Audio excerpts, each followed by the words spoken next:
Во овој издание на Тренинг соговорник е професор доктор Марија Ристевска, која има завршено политички науки, директорка на Центарот за истражување и креирање политики. Како гледате на овие обиди да се изнајде решение, а при тоа и инсистирањето на бугарските власти да се внесат бугарите во преамбулата? Мислам дека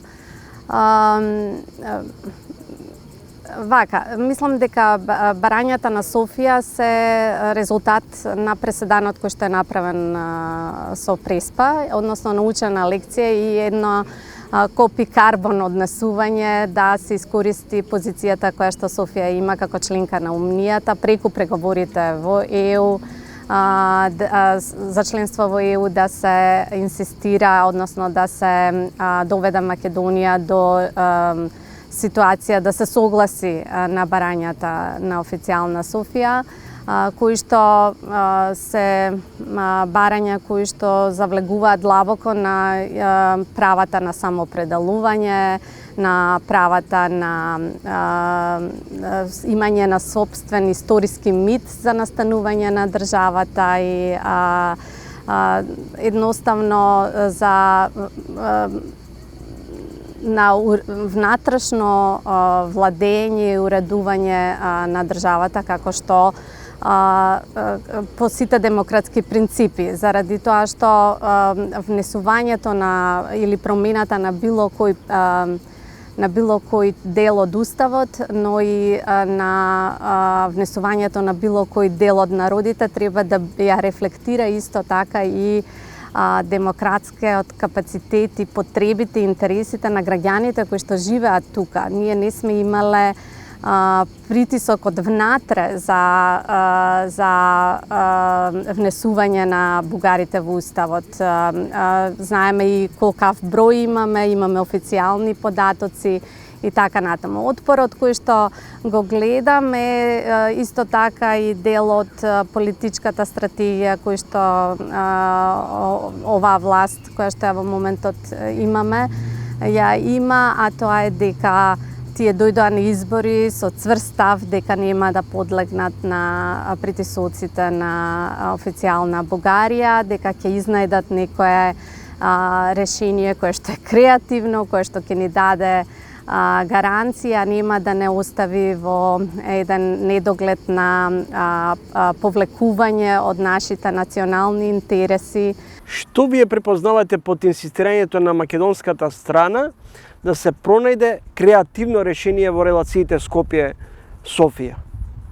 Што е за вас креативно решение? Па јас мислам дека за мене нема креативно решение во однос на овие прашања. Единствено што мислам дека е прифатливо, ако гледаме од аспект на реал политике, токму ова прифаќање на регулирањето на на препознавањето на бугарите во уставот и повлекување од страна на Софија да работата во комисиите остане да биде работа на стручњаците во комисиите и тоа да не се користи како причина за блокирање на процесот на интеграција, но во исто време мислам дека за македонската страна е многу важно заради зачувување да овој процес биде кредибилен и да во исто време ги рефлектира вредностите на Европската Унија кон која целиме, е да има некаков репроцитет и од другата страна, бидејќи знаеме дека има македонци кои што живеат во Бугарија, кои што се политички можеби неорганизирани, но кои што се организирани и сакаат да го заштитат својот македонски идентитет. Во три области, економија, правда и енергетика, македонските институции не успеа да ги завршат преземените обврски од реформската агенда до 1 јули 2025. Дали, каде и зошто потврлуваме во реализација на обврските од Брисел? Ако погледнеме колку беше амбициозен нашиот план и за тоа имаме дури некој блупринт со тоа што Европската комисија ги оцени сите планови за развој и потврди дека македонскиот е најамбициозен, најдобро развиен. И ако погледнеме компаративно како стојат останатите земји од регионот кои што имаат развоен план во реализација на истиот, сметам дека не сме лоши, затоа што горе-долу сите имаат околу 40% реализација. Тоа е случајот и со Македонија. Мислам дека во овие три области кои што ги забележуваме како области кои што стагнираат, треба да имаме предвид дека имавме реорганизација на државната управа. Така да јас тука ја гледам причината зошто имаме имаме нереализација на очекуваните резултати во овие сектори, а во секторот правда сметам дека стратегијата која што беше препорачана за малку радикална промена не доби на поддршка и од меѓународната заедница и тоа е причината зошто реформите во овој сектор немаат резултат. Унгарскиот министер за надворешни работи Петер Сјартон ни кажа: немате доволно пријатели во Брисел. Сега во извештајот ни се забележува дека сме дел од концептот на така наречениот српски свет на Балканот. Како вие гледате на ова? Па гледам од аспект на тоа дека македонската влада се обидува да најде средства за да ги реализира реформите кои што ги вети. Тие наследија една многу тешка и финансиска состојба, но и институции кои што се во полураспад, нефункционални. Тоа го гледаме од повеќе аспекти, од аспект на тоа како котираме на индексот за корупција, каде што се покажува целосна завлегување на корупцијата во сите пори на институциите.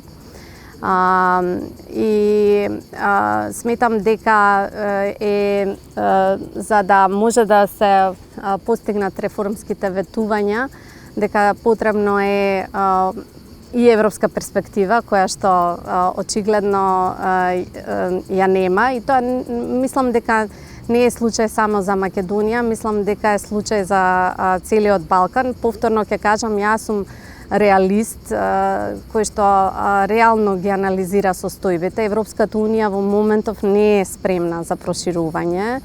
Европската унија токму затоа и го предложи овој пат на интеграција преку реформски агенди, за да може, бидејќи не може да го исполни ветувањето дека ќе имаме проширување за, 5 години, за 10, за 20 години, значи не може да ја постави временската точка кога ќе се случи проширувањето, поради што целиот процес не е кредибилен. Но затоа обезбеди средства кои што ќе ги потпомогнат реформските процеси во земјите, за да оневозможи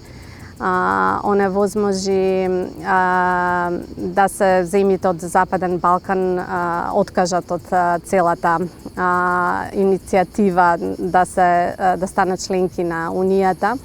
Каде го гледате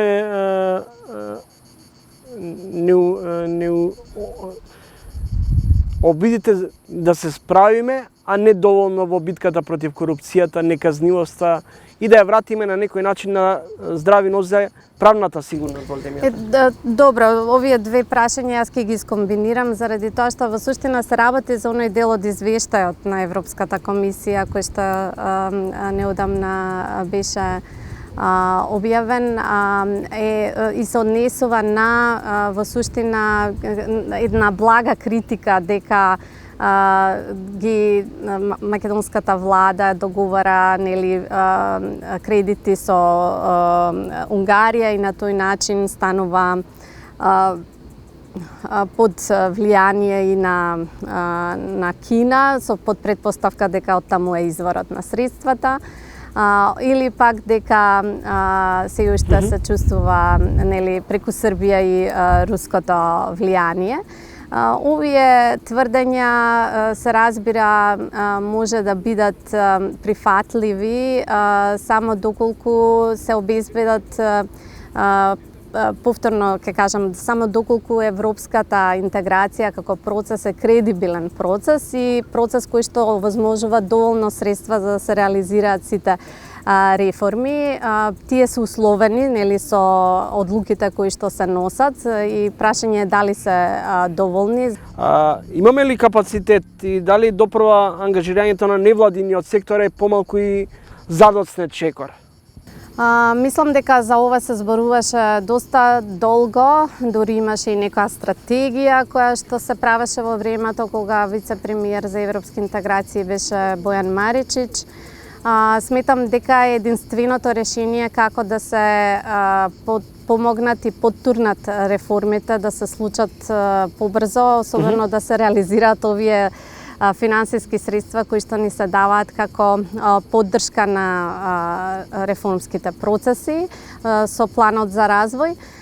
Сметам дека тоа е она што се случи во останатите земји, сега членки на Европската унија. Ако го погледнеме лани, да речеме, беше 20 години од големото проширување на Европската унија, кога земјите од Централна и Источна Европа влегоа во членство на Унијата. Ако гледаме од нивното искуство, нивното членство во Унијата се должи на капитализација, на искористување целосно на целокупниот експертски стручен потенцијал кој што постои. Тука не зборувам само за тематска стручност, туку и стручност во однос на управување со проектни циклуси, програмирање, финансиско управување, заради тоа што сите овие реформски процеси бараат еден целокупен пристап.